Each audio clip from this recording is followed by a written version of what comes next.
The confrontation between Pontius Pilate, the Roman governor of Judea, and Jesus Christ is one of the strangest encounters in history. Nearly 2,000 years later, it still has power to disturb us.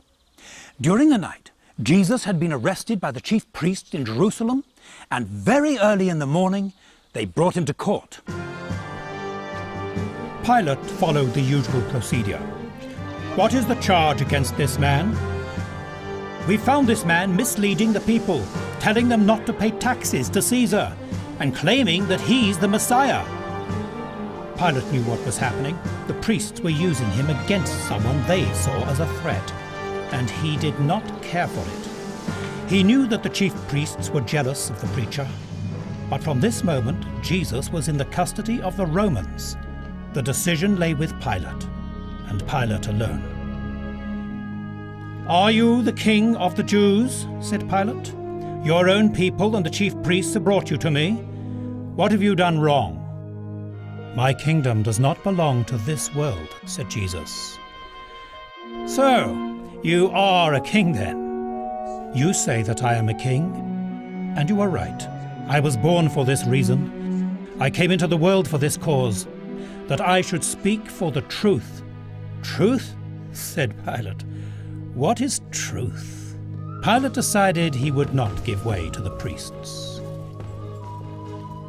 He would uphold the dignity of Rome.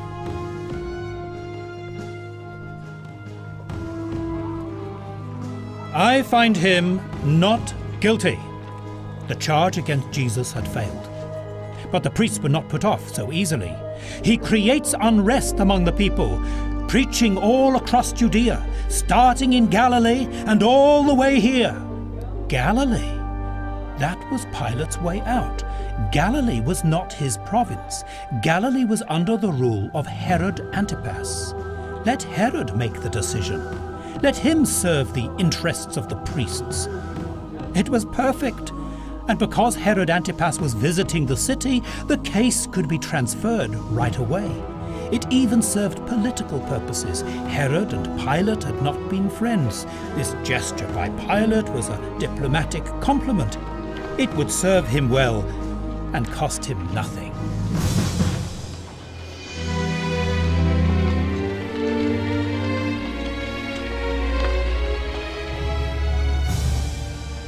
Herod was fascinated to see the famous miracle worker. But he did not want to be trapped between the priests and the people. To execute so popular a preacher who had committed no crime? That would be stupidity.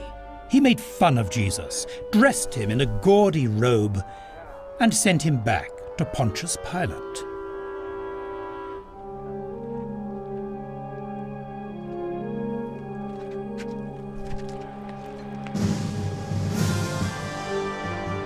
At the palace, a crowd was gathering. Perhaps Pilate could use the people to embarrass the priests and let Jesus go. "You brought this man to me as someone misleading the nation. But I found nothing in him deserving death, and neither did Herod. But you have a custom that I should set someone free at the Passover. Do you want me to release the King of the Jews, or the criminal Barabbas?" It was an insult to the priests, and the crowd took it badly. They wanted Barabbas. Pilate decided he would not kill Jesus, but he would punish him, and then he would let him go.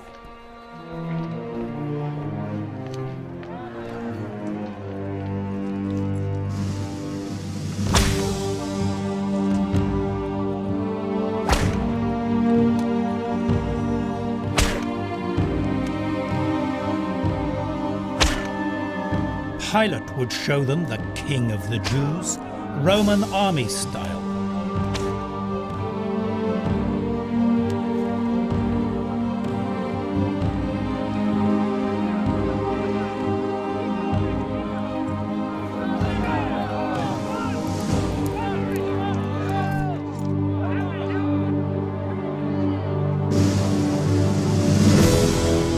This is what the Romans thought of Jewish kings. "Behold the man! Look at him!" "We have a law," said the priests, "and by that law he must die, because he claims to be the Son of God." Who was this prisoner, this Jesus? Why would he not defend himself? "Don't you understand? I have power to release you, and I have power to crucify you." Jesus was unmoved. "The only power you have against me is what has been given to you from above."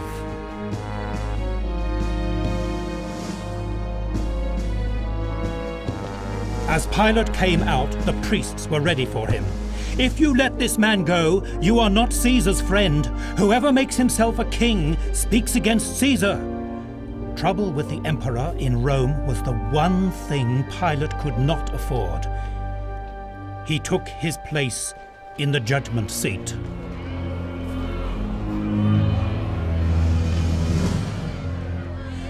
Once more, he appealed to the crowd. "Which of the two do you want me to release to you? Jesus or Barabbas?" Again, it was Barabbas. "What shall I do with Jesus?" "Take him away! Crucify him!" Pilate called for water.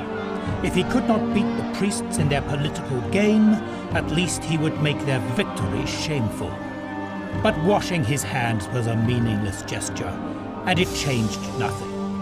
Only he could pronounce the death sentence and sign the document, and now he was ready to do it. "I am not responsible for this man's death," he said. "You must take the blame."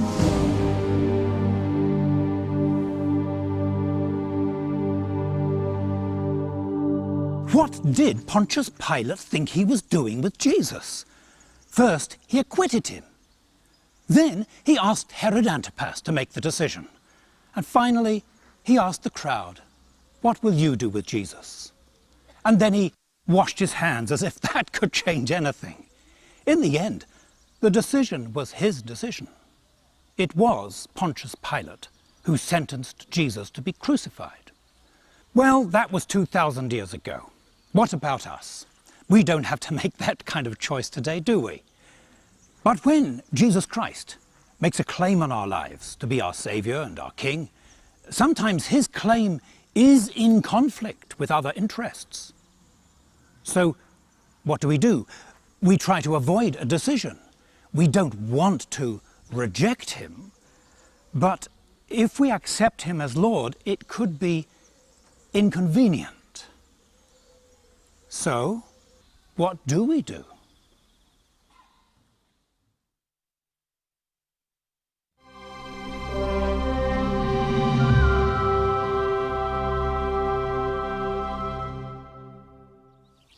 Joseph of Arimathea. In the Bible, all 4 Gospels mention him by name. And at the moment when Jesus died, what he did was of vital importance. This is his story.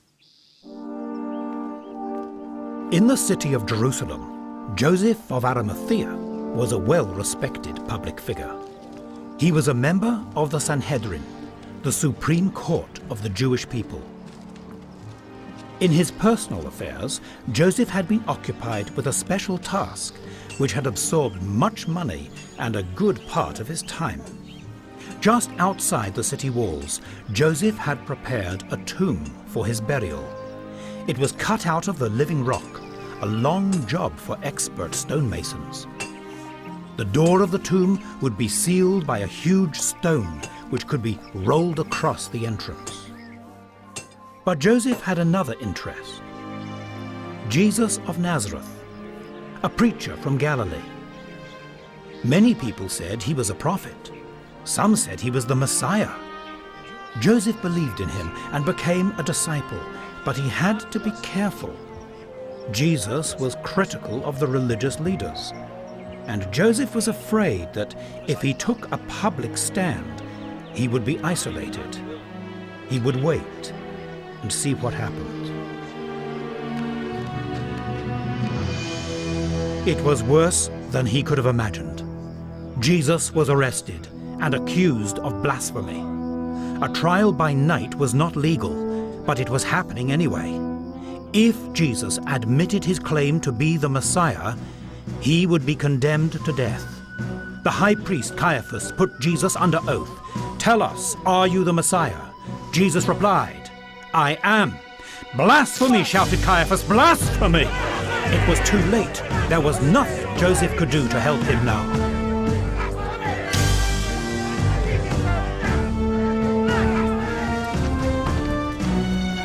In the morning, Jesus was taken to the Roman governor, Pontius Pilate. When Jesus claimed to be the Messiah, the priests regarded it as blasphemy.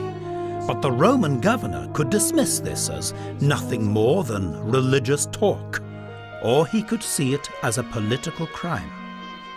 The power of execution was in the hands of the Romans, and they had never been slow to use it. If the governor found Jesus guilty of treason, the sentence would be death by crucifixion. The chief priest stirred up the crowd to demand the death penalty, and Pilate gave the sentence.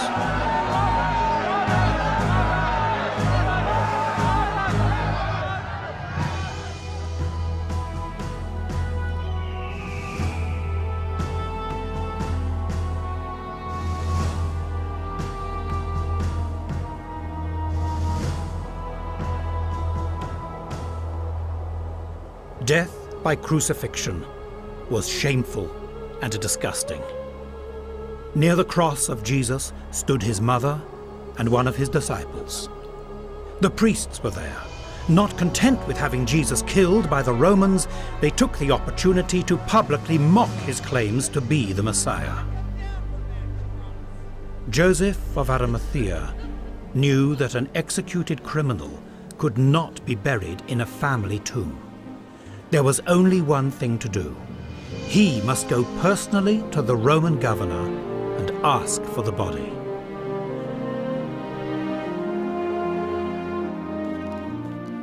There was a problem. If Pontius Pilate really believed Jesus to be guilty of treason, he would not give permission in any case.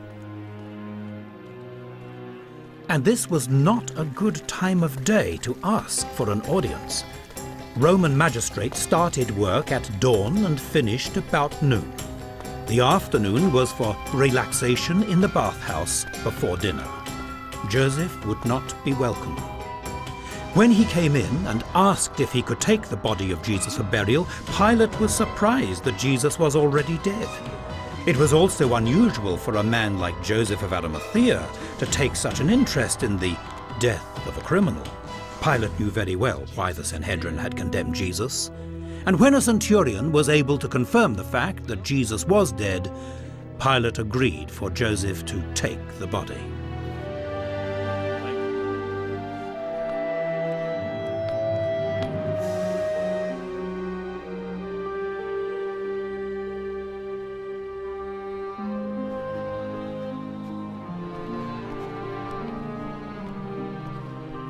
Joseph's tomb had never been used, so it was not a family vault, and he would not break Jewish law by entombing Jesus. But it must be done on the same day. Nicodemus, who was also a member of the court and a disciple of Jesus, brought a quantity of spices to sweeten the air when the body would decompose. They left the corpse in the place Joseph had prepared for his own body. There was nothing left to do. It was all over.